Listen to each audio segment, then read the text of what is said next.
Hello everyone, welcome to एक लक्ष्य YouTube channel. एक लक्ष्य यूट्यूब चैनल पर आप सभी का स्वागत है। मैं हूं आशुतोष टेलर, आप सभी का स्वागत करता हूं।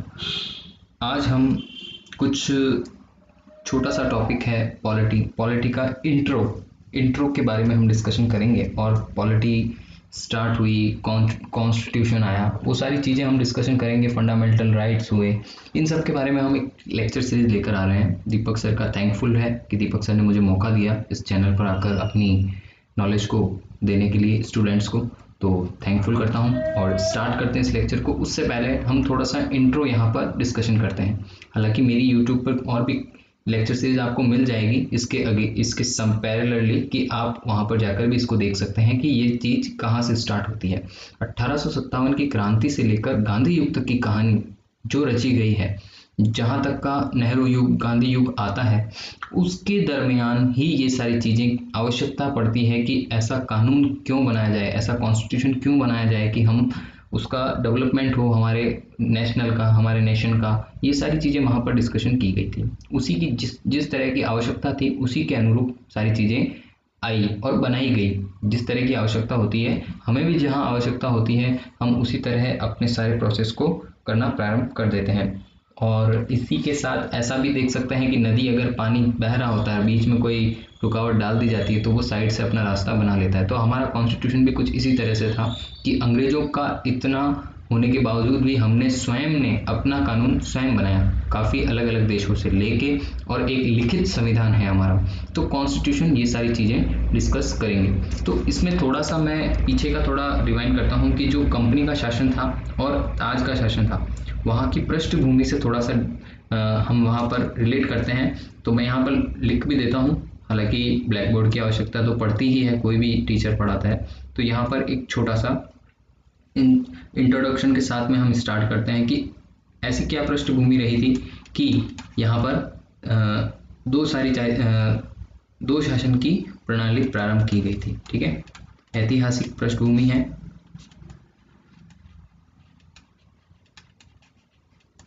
ऐतिहासिक पृष्ठभूमि में हम दो चीज देखते हैं कि एक तो आता है कंपनी का शासन। कब से प्रारंभ हुआ कंपनी का शासन?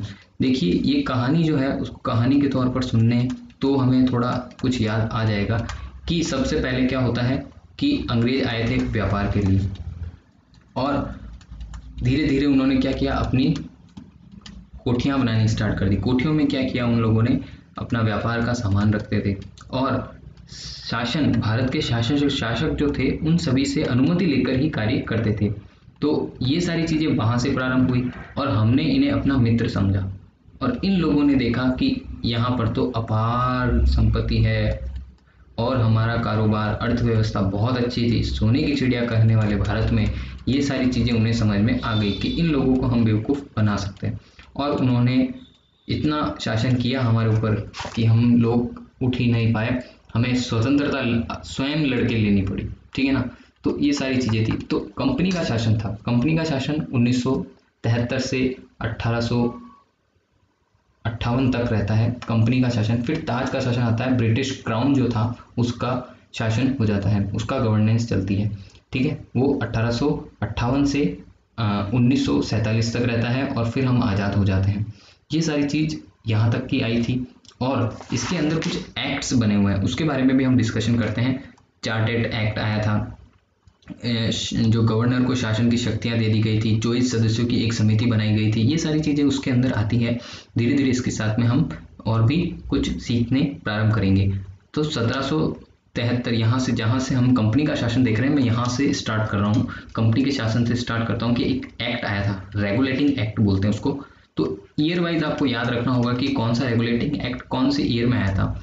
तो 1773 के अंदर एक रेगुलेटिंग एक्ट आया था।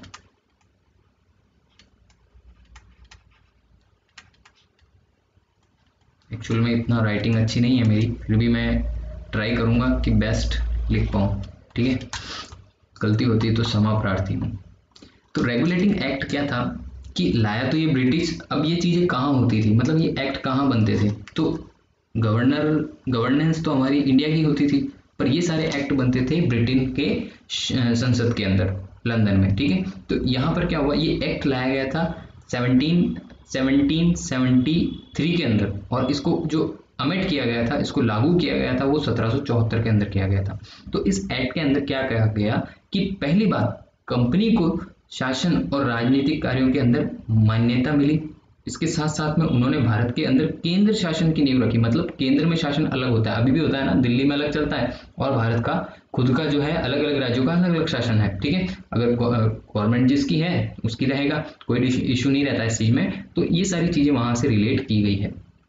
कोई यहाँ तक का कोई मेरे हिसाब से आपको इंट्रो थोड़ा बहुत तो समझ आया ही होगा। धीरे धीरे चलेंगे, सारी चीज समझ में आएगी, कंटिन्यू रखेंगे, ठीक है। इसके बाद में क्या होता है कि इसी एक्ट के अंदर बंगाल का गवर्नर, मतलब पहले क्या होता था कि गवर्नर की कोई पोस्ट नहीं थी, तो पर अंग्रेजों ने क्या किया, गवर्नर की एक पोस्ट बना दी, बंगाल का यहाँ पर गवर्नर रखा गया। तो इस पद जो था गवर्नर का, उसको करके गवर्नर जनरल नाम रख दिया गया, ठीक है। पहले गवर्नर होते थे, तो उसके बाद में उन्होंने इस नेम को बदलकर क्या कर दिया, गवर्नर जनरल कर दिया।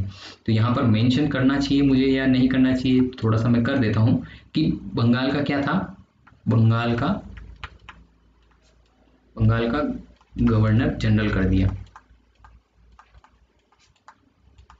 बंगाल का गवर्नर जनरल यहाँ पर रखा गया, ठीक है। इस पद का नाम यहाँ पर गया। तो इसका मतलब जो था श्रेय, तो वो पहले गवर्नर जनरल कौन बने थे, जिन्होंने गवर्नर जनरल का पद बनाया था। तो उसका बनाने वाले का श्रेय जो जाता है वो जाता है वॉरेन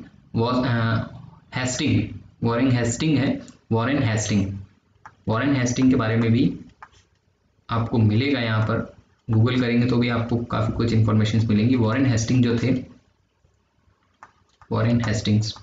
जो थे, इन्होंने इसको पद को पहला गवर्नर जनरल बनाया गया, इनको पहला गवर्नर जनरल बनाया गया, पहला गवर्नर जनरल। मैं हिंदी में इसलिए पढ़ा रहा हूँ कि समझने और समझाने की थोड़ी सी प्रोसेस रहे। अगर आप लोग बोलेंगे तो मैं इसको थोड़ा सा इंग्लिश में भी मॉडिफाई करके आपके सामने रिप्रेजेंट कर दूंगा, ठीक है। जैसा भी हो आप कमेंट बॉक्स में जरूर लिखिएगा कि आपको किस तरह की अगले लेक्चर में चीज़ें आसान और चाहिए, ठीक है। जहां तक मेरी कोशिश है मैं आसान ही बना रहा हूँ, ठीक है।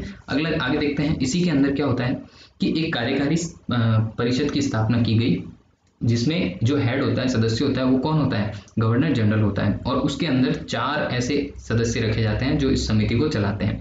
तो अध्यादेश पारित करने का अधिकार भी दे दिया गया, मतलब आप कोई भी अध्यादेश बना सकते हैं, लॉ बना सकते हैं। जैसे कि हमने कहा कि भाई यहाँ पर टैक्स कम वसूला जा रहा है, यहाँ पर खपत अच्छी हो रही है, किसानों से ज़्यादा टैक्स लिया जाए, तो वहाँ पर ये लोग अध्यादेश बना देंगे कि इस एरिया से ज़्यादा टैक्स लेना है। तो ये लोग 4 लोग मिल के बनाएंगे, एक मीटिंग करेंगे और उसके अंदर पारित करेंगे कि हाँ हम सब सहमत हैं इससे, और गवर्नर जनरल भी बोलेगा कि हाँ जी मैं भी सहमत हूँ। तो उसके बाद में ये सारी चीज़ें अमेंड में आ जाएगी, कानून बन जाएगा, और इसका अधिकार प्राप्त होता है, अध्यादेश बनाने का अधिकार प्राप्त होता है। तो इनको आदेश शक्तियां क्या दी गई कि अध्यादेश की शक्ति दी गई। दूसरा क्या दिया गया, दीवानी के अनुसार, दीवानी जो भी अनुदान मिलता था, उसके फलस्वरूप क्या किया गया कि कंपनी जो थी बंगाल की, कंपनी को बंगाल, बिहार और उड़ीसा 3 प्रांतों को वास्तविक शासन मतलब वास्तविक शासन के लिए बनाई गई कि कहाँ आपको दीवानी अनुदान करना है। तो पहला था बंगाल के अंदर ऐसा रखा गया,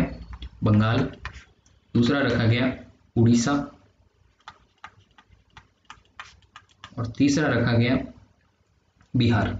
तो ये तीनों प्रांतों को इन्होंने क्या किया कि अपने अंडर ले लिया, क्योंकि यहाँ से ज़्यादा रेवेन्यू निकलता था, ज़्यादा यहाँ पर क्रॉप्स होती थी, और फसलें, किसान, जमीन जागीरदारी थी, वो भी यहाँ पर थोड़ी ज़्यादा डेवलप्ड थी। तो उसलिए यहाँ पर भी थोड़ा लिया गया, ठीक है। तो यहाँ तक का आई होप आपको समझ में आया होगा, और इसके कंटिन्यू में मैं रखूँगा। इंट्रो को थोड़ा लंबा लेंगे ताकि पीछे का रिविज़न हो जाए, और अगली क्लास में मिलते हैं। Thank you so much for watching, stay tune. और जो भी कोई आपको प्रॉब्लम है वो आप डिस्क्रिप्शन में लिखिएगा, उसको फुलफिल करेंगे। Thank you so much, bye bye.